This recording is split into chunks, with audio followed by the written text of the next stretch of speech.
বাইরের অবস্থা একবারে খারাপ পাইছি, যে অবস্থায় তারা মারছে, হাত পাও বান্ধি আমার বাইরে মারছে, মারিয়ে একটা খানিও দিছে না, আমার ভাই সামনে খানি রাখছে, অথচ আমার ভাই খুঁজছে একশনটিও খানি, তারা খানি দিছে না, একটা গরম মজে রাখছে। সারা দিনে ফোন দিছে, সন্ধ্যার টাইমে ফোন দিয়া হয় 80,000 টাকা যদি না লইয়া আমার বাইরে তারা মারি লিব না, কিডনি খুলিয়া বেশি লিব। সাইদুল আর একজন ডেগার বাবুলোর ছেলে, তারা ডেগার বাবুলোর ছেলে, তারা সবাই মিলিয়ে মারছে, এমনকি বেটিংতেও মারছে। তারা নিয়ে আসা হয়েছে ধরেন ওই গোলাপগঞ্জ থেকে।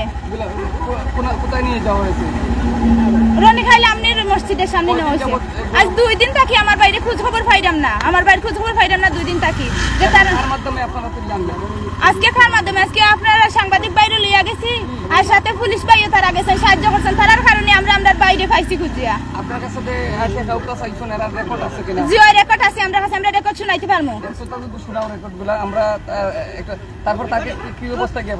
আমরা যে অবস্থায় পাইছি আমরা বাইরে অবস্থা খুব খারাপ, আমরা বাইরে দেখানোর মতো নাই। আমার ভাইয়ে কি ইনজেকশন মারছে আমরা কইতে পারতাম না, আমার ভাইয়ে শুধু বমি করে।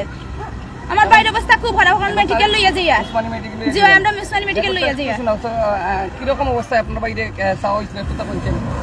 আপনার কাছে কি কল দেওয়া হইছিল? যে আমার কাছে কল দেওয়া হয়েছিল যে আমি 80,000 টাকা লইয়া যাইতাম, তাই না হলে আমার বাইরে কিডনি বেশি লিবা। আর আমার বাইরে তারা গড়বন্দি করিয়া আমরা ভিডিও কলে দেখাইরা তারা আমার বাইরে গড়বন্দি করিয়া আমার ভাই আর ফাও বান্ধিয়া তারা সুই মারে, এর মাঝে তারা মারে।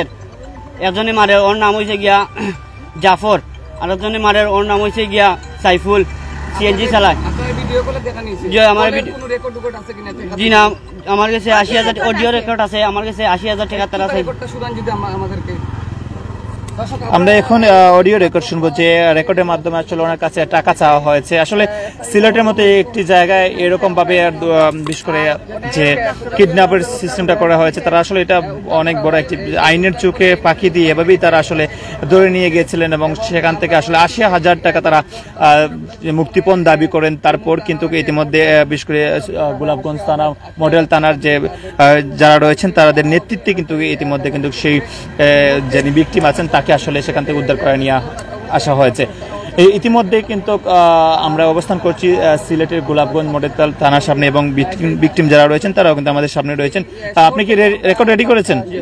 রেকর্ডটা একটু শোনান।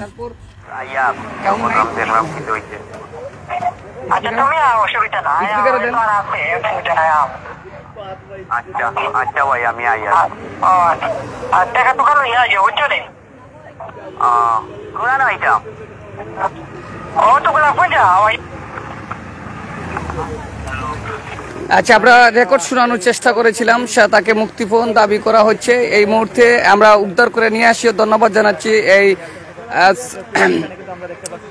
গোলাপগঞ্জ থানা, মডেল থানা পুলিশ এবং ওসি মহোদয়কে, যার সহযোগিতায় এই মুহূর্তে সক্ষম হয়েছেন যে তাই সেই বাড়ি থেকে উদ্ধার করা। অর্থাৎ আমরা কিছুটা জানার চেষ্টা করতাম, যদি এখন সেই অনুপম দা যিনি গেছেন সরজমিনে স্পটে যিনি ছিলেন, ওনার সাথে কথা বলার চেষ্টা করতাম। এই মুহূর্তে কিন্তু উনি আমাদের সাথে নেই, তারপরও সাময়িক জানিয়ে রাখলাম, তারপর আমরা সম্পূর্ণটি আপনাদেরকে জানিয়ে দেওয়ার চেষ্টা করব। সবাই সাথে থাকবেন। এই মুহূর্তে আমরা রয়েছি গোলাপগঞ্জ থানায়, সেই মামলা প্রক্রিয়াধীন চলছে এবং সেই মামলা হবে এমনটাই